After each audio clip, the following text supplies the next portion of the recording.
네, 조금 전까지는 이제 우리가 세대주의 사상에 대해서 이제 지난 시간에 살펴보지 못한 거 살펴봤고요.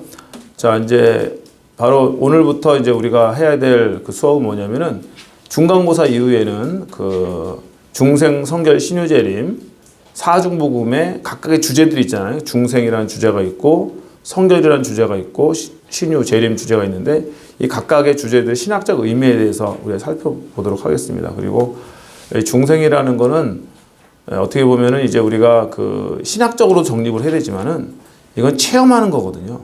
아무리 신학적으로 정립을 하더라도 내가 중생의 체험이 없다? 이거는 또 다른 사람을 중생케 할 수가 없는 거예요. 그래서 내가 먼저 중생하는 게 중요하고 중생의 경험, 다시 태어난 경험을 하는 것이 아주 중요하다는 겁니다. 그래서 이 사중복음을 듣는 동안 여러분들이 이제 중생, 성결, 신유, 재림의 이 네 가지 주제를 신학적으로 물론 정립하는 것도 중요하겠지만 이걸 정말 내가 경험하고 내가 체험하는 거예요. 그래서 중생의 체험, 또 성결도 체험입니다. 신유의 체험, 재림에 대한 것은 체험이라고 해서 기대겠죠. 그 신앙과 그 기대와 믿음을 잃어버리지 않는 것.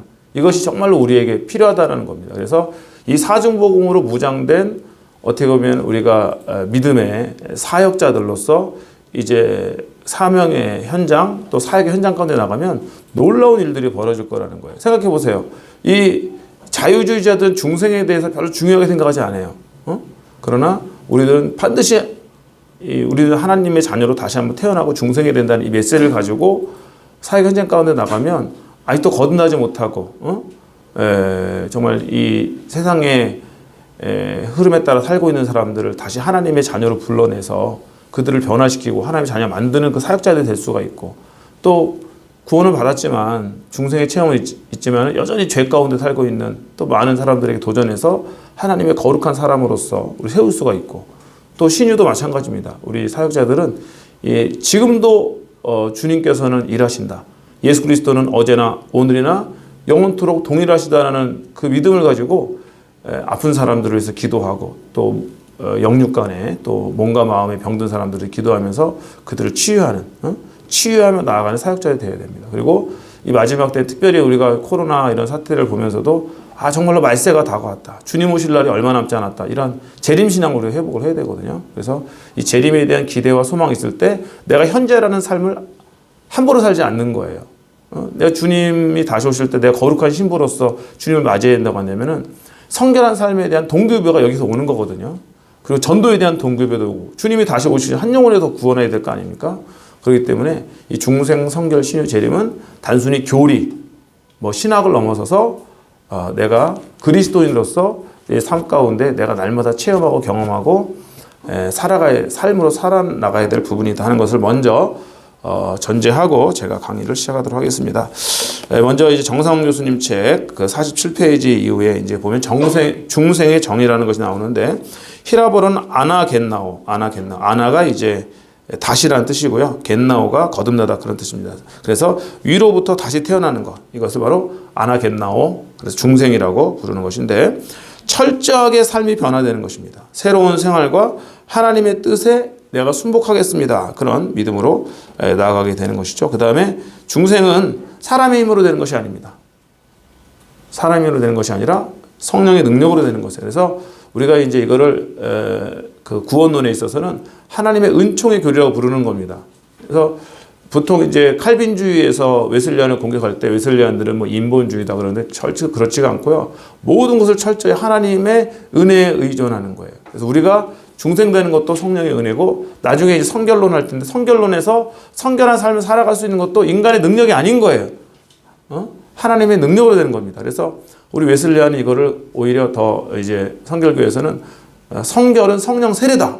이렇게 말하는 거는 인간의 노력이나 인간의 힘으로 되는 것이 아니고 오직 하나님의 은혜로 되는 것이다 하는 것을 강조하기 위해서 성결은 곧 성령 세례다. 이렇게 우리가 말을 하는 것이죠. 지금은 중생이니까 중생 또한 성령으로 되는 것이다 라는 것이고요. 그 다음에 중생은 우리가 회개하고 예수 그리스도를 믿을 때 중생하는 것입니다. 회개하고 예수 그리스도를 믿을 때. 그래서 이 중생은 우리 인간 편에서 보면은 어떻게 보면 내가 거듭나는 건데 하나님 편에서 보면은 우리를 의롭다고 여기시는 거예요. 그래서 중생과 칭의는 이게 이게 자꾸 있다. 중생과 칭의는 어떻게 보면 한 가지 사건에 대한 두 가지 표현이다. 그렇게 이야기할 수가 있는 것입니다. 그래서 이게 이제 칭의론이 있는데 이 칭의도 바로 이제 하나님의 은혜고 이제 칭의와 중생이 한 가지 사건에 대한 뭐라고요? 두 가지 표현이다. 이렇게 보시면 돼요.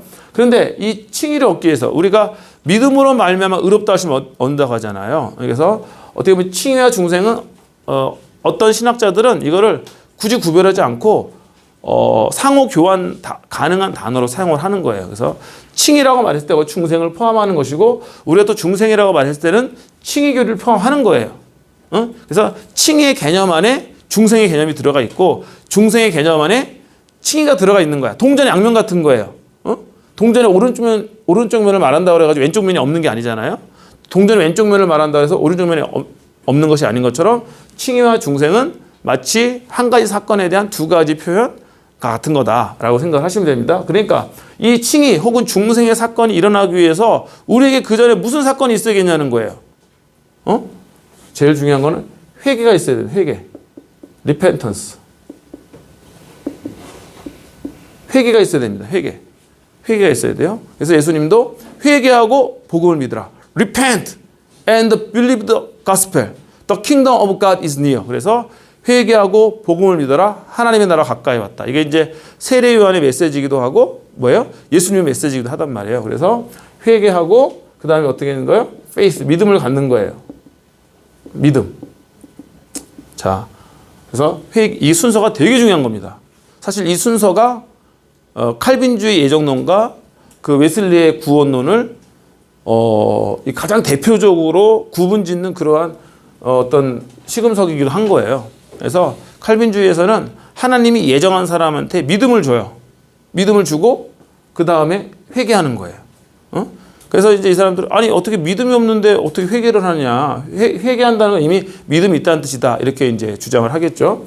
그러나 우리는 그것이 아니라 하나님께서 각각의 사람들에게 인격적으로 하나님의 부르심에 반응할 수 있는 자유의지를 주셨기 때문에 그 이제 회개에 대한 메시지가 임하겠죠. 설교가 임하고 여러 가지로 이제 이 회개할 수 있도록 하나님이 환경을 만드시고 또 뭐 기회를 주시고 설교를 듣게 하신단 말이에요. 그러면은 하나님의 말씀이 내게 딱 임했을 때 아 내가 죄인이구나 하는 걸 깨닫고 회개하게 되는 거예요. 그리고 믿음을 갖게 되는 겁니다. 근데 이 회개와 믿음은 사실은 논리적인 순서예요. 시간적인 순서가 아니라. 이게 굉장히 중요한 겁니다. 신학이나 철학에서 시간의 순서가 아니라 논리의 순서다라는 말이 있어요. 이걸 여러분들이 되게 잘 하셔야 돼요. 그래서 시간의 순서가 아니라 논리의 순서다. 이거를 기억을 하셔야 됩니다. 그러니까 논리적으로 무엇이 무엇에 기반이 되느냐 그런 얘기예요.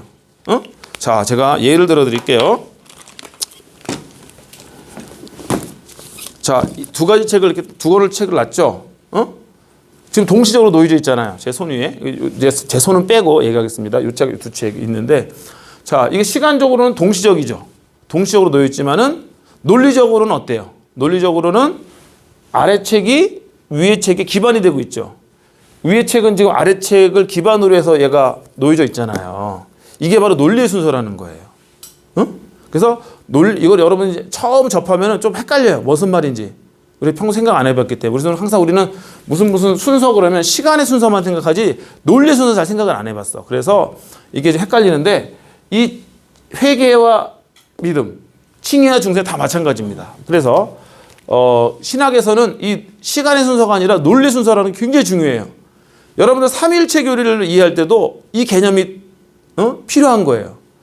예를 들어서 우리가 삼위일체 교리를 하는데 성부, 성자, 성령 하는데 성부 삼위일체 하나님은 시작도 없고 끝도 없으신 영원한 현재시잖아요. 영원이시잖아요.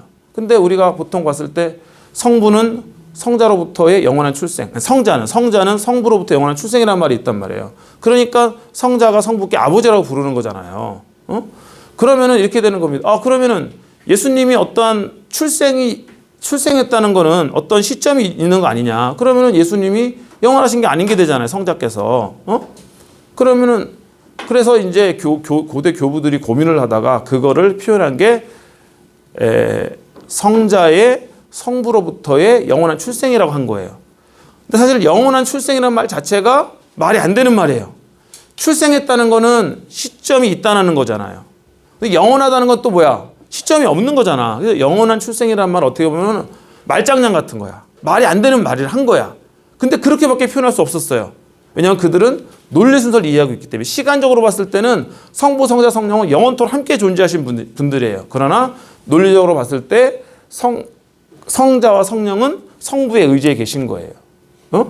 그렇게 이해하면 돼요. 삼일체 교리는 완벽하게 이해할 수 없으니까 어쨌든 간에 우리가 그래서 시간의 순서가 아니라 논리 순서다라는 걸 개념을 굉장히 많이 우리가 이제 좀 유념을 하면서 신학에서는 이 표현을 되게 많이 쓴다. 그래서 이 회개와 지금 내가 믿음도 회개가 먼저다 했을 때는 사실은 시간의 순서라기보다는 논리의 순서인 거예요. 시간적으로는 회개와 믿음이 동시에 일어날 수가 있어. 그랬을 때 예수님 내가 회개하면서 믿고 믿으면서 회개하고 이게 동시적인 사건이지만은 논리적으로 봤을 때는 회개를 해야 진정한 믿음이. 그래서 믿음은 진정한 회개에 기반해야 된다는 거예요. 회개에 기반하지 않은 믿음, 회개가 없는 믿음이 이게 진정한 믿음일 수 있느냐는 거야. 자기의 삶을 다 돌이키지 않고, 옛날에 죄악된 삶을 그대로 남겨둔 채 내가 예수님을 믿습니다. 이건 말이 안 된다는 거예요. 그래서 회개하고 믿어야 된다. 그래서 어쨌든 우리가 이제 회개하고 믿음을 갖게 됩니다. 믿음을 갖게 되면 이 회개와 믿음을 합쳐서 우리가 뭐라고 하냐면 회심이라고 불러요. 회심. 여러분 회심이란 말 들어보셨죠? 회심. 내가 회심했다 했을 때는 회개하고 믿은 거예요. 이걸 컨버전이라고 부릅니다. 컨버전, 회심. 자, 그래서 회심을 하는 겁니다. 회개하고 믿는 거예요. 그러면은 이제 하나님이 그 믿음을 로마서에 많이 나와 있잖아요. 갈라디아서나 의롭다 칭하시는 거야. 믿음으로 말미암아 의롭다 하시 얻는다. Justification by faith.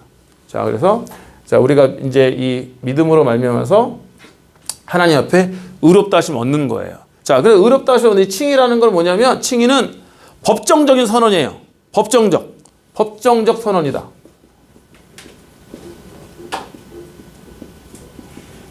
법정이라는 건 뭐예요? 판사가 죄인을 향해서 선언하는 거. 너 죄인이다.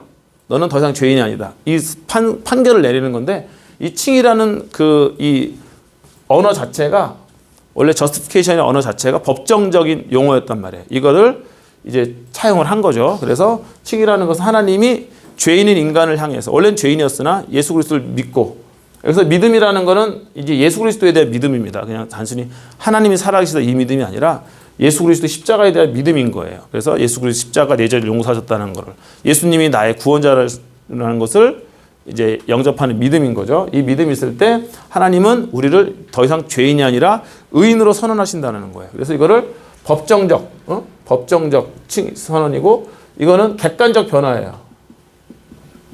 객관적으로 변화. 너 죄인의 신분에서 의인의 신분으로 객관적으로. 그래서 이거를 신분의 변화. 이렇게 부르는 거예요. 그래서 객관적 변화이면서 신분의 변화입니다. 그렇다고 하면 중생은 뭘까? 중생. 그래서 이거를 이게 칭의인데 이게 이제 칭의가 내가 받는 게 내가 나를 의롭다는 게 아니잖아요.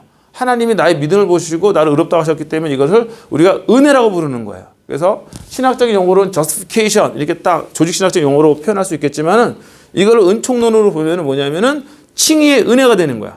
justifying grace.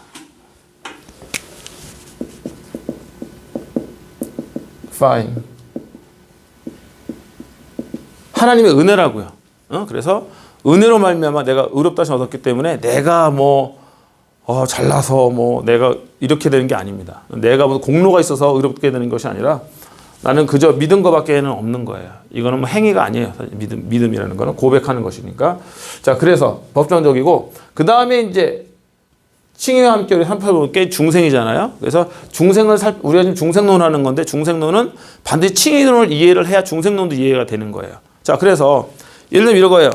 어떤 죄인이 있었어. 죄를 졌는데 누군가 그 죄값을 다 치러줬어. 대신. 그래서 판사가 너는 이제 대신 너네 엄마라고 치면 너네 엄마가 다 죄값을 대신 치러줬으니까 우린 예수님이잖아요. 그렇죠? 예수님이 죄값을 다 치렀으니까 너는 이제 더 이상 죄인이 아니다 하면서 풀어줬어. 그러면서 하는 말이 야 가가지고 더 이상은 이제 죄 짓지 말고 진짜 새 사람이 되도록 살아라.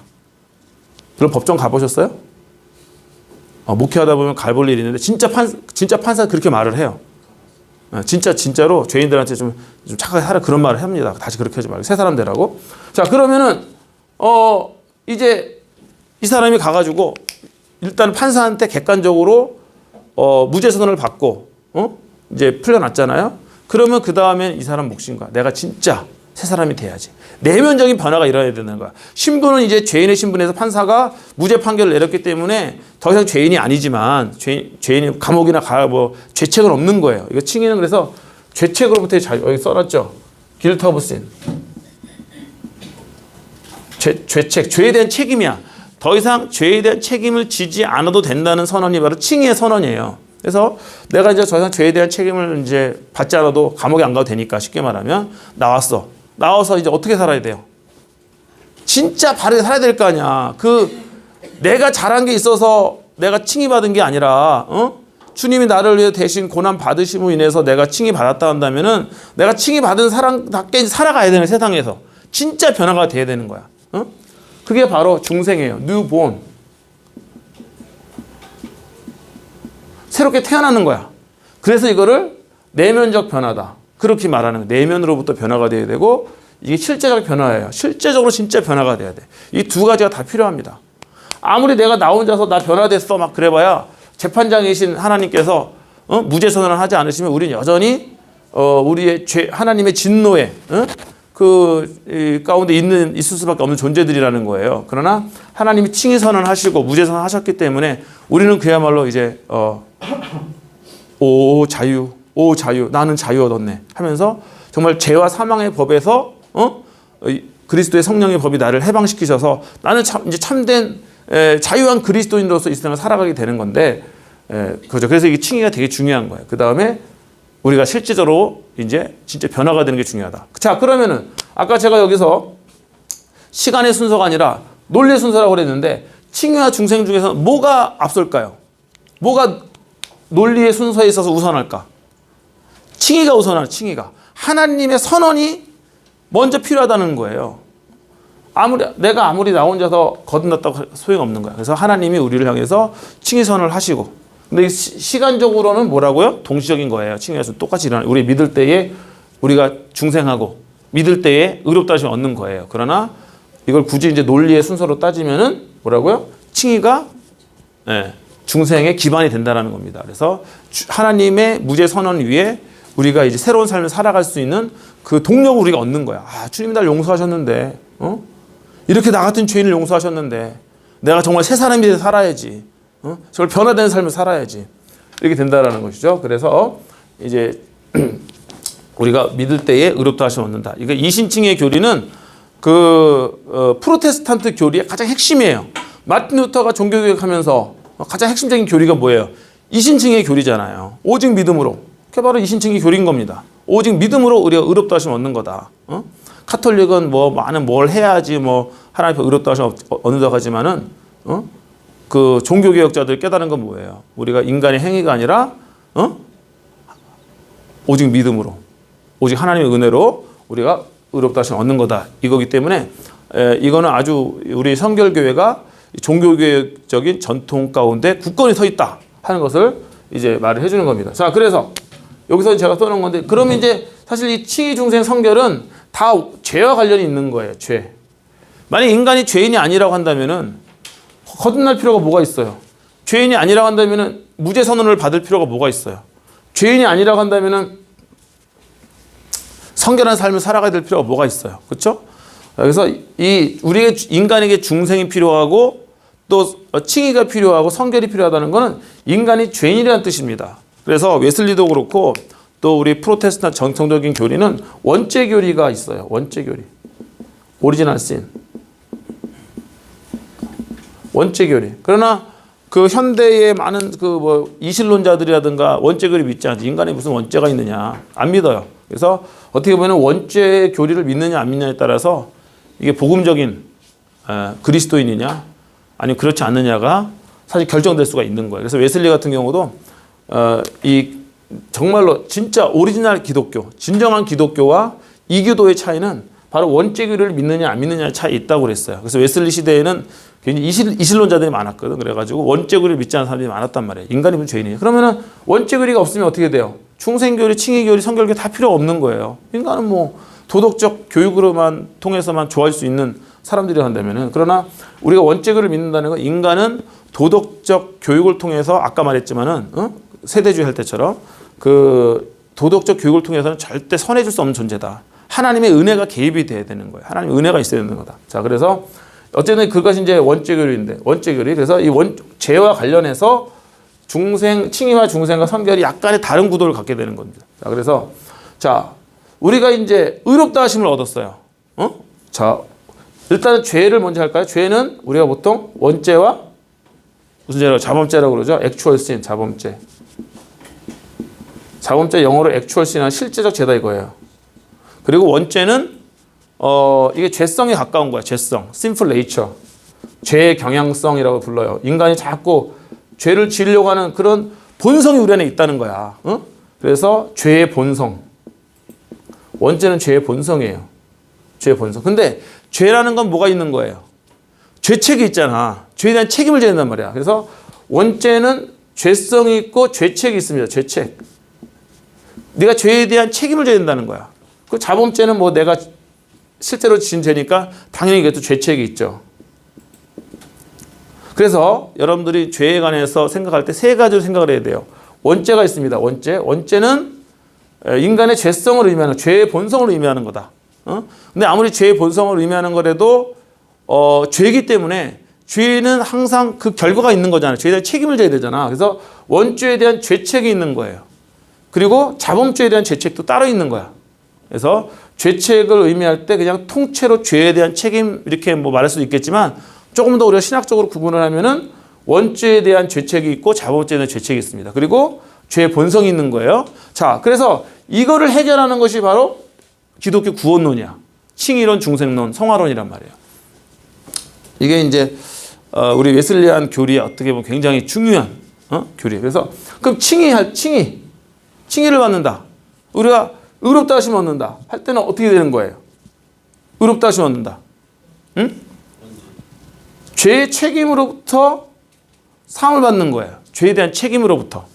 너는 당연히 우리가 이제 그동안 자범죄를 많이 적겠지만, 그래서 이제 웨슬리 같은 경우는 이 죄책이라는 거는 과거의 죄에 국한되는 거예요. 과거의 죄. 그리고 이 칭의라는 건 결국 용서거든. 하나님 용서. 하나님 용서는 우리의 과거의 죄에 대해서 용서하시는 거예요. 이제 장로교 같은 경우는 과거, 현재, 미래라는 표현을 쓰는데, 우리 성결교에서는 미래라는 표현을 쓰지 않아요. 이것에 대한 이유는 제가 다음에 설명할게요. 오늘 다 설명할 수가 없어. 지금 시간이 5분 더 남았어요. 5분 안에 제가 끝내요. 자, 그래서 이제 이 칭의라는 거는 예수 그리스도의 십자가의 어떤 공로에 의해서 뭐예요? 우리의 죄의 책임이 없어진 겁니다. 자, 그러면 중생은 뭘까? 중생은 죄의 권세를 해결하는 거예요. 죄의 권세. 자, 그래서 이제 죄가, 칭의와 중생은, 칭의는 죄에 대한 책임을 의미하는 것이고, 중생은 우리 안에 여전히 신자 안에 중생한 자라도 이제 죄가 이제 남아 있죠. 그러나 죄가 남아 있지만 우리의 통치권이 바뀐 거야. 통치권이. 그래서 더 이상 죄가 나를 다스리지 못하고 하나님이 나를 다스리시고 성령이 나를 다스리는 거예요. 그럼에도 불구하고 우리 안에 여전히 죄가 남아 있어. 죄의 본성이 남아 있단 말이에요. 그래서 중생한 신자라도 죄를 지을까 안 지을까요? 짓는다는 거야. 우리 안에 죄가 남아요. 그래서 우리 성결교회는 야, 이것조차 뿌리 뽑을 수 있다. 그걸 믿는 거예요. 그게 성결교회예요. 그래서 이 죄의 본성까지도 뿌리를 뽑는 거야. 뿌리를 뽑는 거야. 자, 그 다음에 원죄에 대한 죄책은 어떻게 되는 거예요? 원죄에 대한 죄책은 사실은 한 사람 아담이 불순종함으로 인해 가지고 이 세상에 들어온 원죄, 그리고 이 원죄에 대한 책임은 한 사람 예수 그리스도가 십자가에 순종하심으로 인해 가지고 이 죄책이 해결되었다고 믿는 거예요. 그래서 원죄의 죄책은 예수님이 십자가 위에서 객관적으로 해결하신 거야. 객관적으로. 원죄에 대한 죄책은. 그래서 그 누구도 원죄에 대한 죄책 때문에 지옥 가는 사람은 없는 거예요. 뭐 때문에 가는 거야? 자범죄에 대한 죄책 때문에. 자기가 예수 그리스도를 의도적으로 부인하고 믿지 않는 것 때문에 가는 거예요. 그래서 여기서 이제 유아의 구원 문제에 관해 나온 거죠. 아기가 태어났어. 얘가 태어나서 죽었어.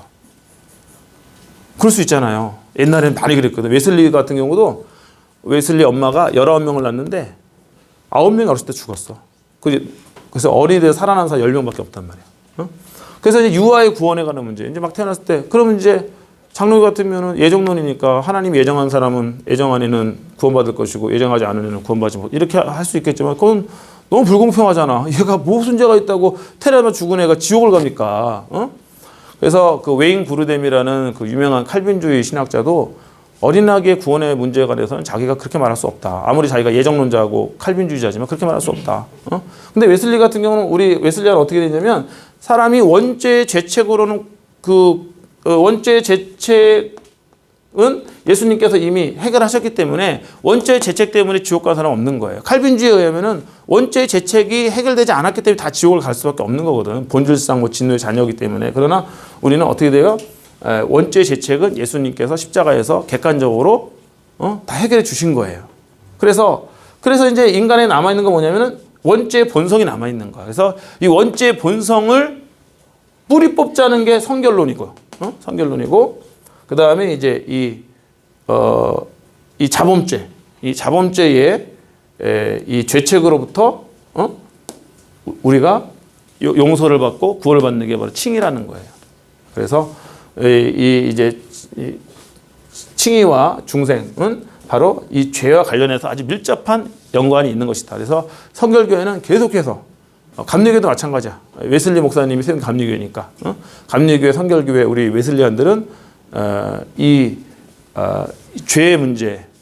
그래서 죄의 문제를 보면 인간이 참으로 얼마나 연약한 존재인가 우리가 깨닫게 되지만은 나의 연약성보다 하나님의 은총이 우리의 모든 이 죄를 이기시고 해결할 수 있다. 이런 걸 믿는 거야. 그래서 궁극적으로 성결론을 믿고 우리 안에 있는 모든 죄를 뿌리 뽑자는 거예요. 그래서 성결이라는 건 뭐냐면은 우리가 죄의 뿌리로부터, 죄의 존재로부터 자유함을 얻을 수 있다는 거야. 그래서 칭의는 이게 justification, 영어로 justification입니다. justification is free from the guilt of sin. 그래서 칭의라는 것은 죄책으로부터 우리를 자유롭게 하는 것이다. 중생이라는 것은 the power of sin. 죄의 권세로부터 우리를 자유케 하는 것이다. 성결은 뭐예요? 성결은 죄의 뿌리 혹은 죄의 권세로부터 우리를 자유케 하는 겁니다. 그래서 이 모두가 뭐냐? 죄와 싸워 이길 수 있다는 거예요. 하나님의 은혜에 의해서 우리는 죄에 지는 자들이 패배하는 자들이 아니라 죄와 싸워 승리하는 존재가 된다. 이런 뜻인 것입니다. 자, 그래서 오늘은 여기까지 중생론을 간단히 마치도록 하겠습니다. 네, 수고하셨습니다. 안녕히 계세요.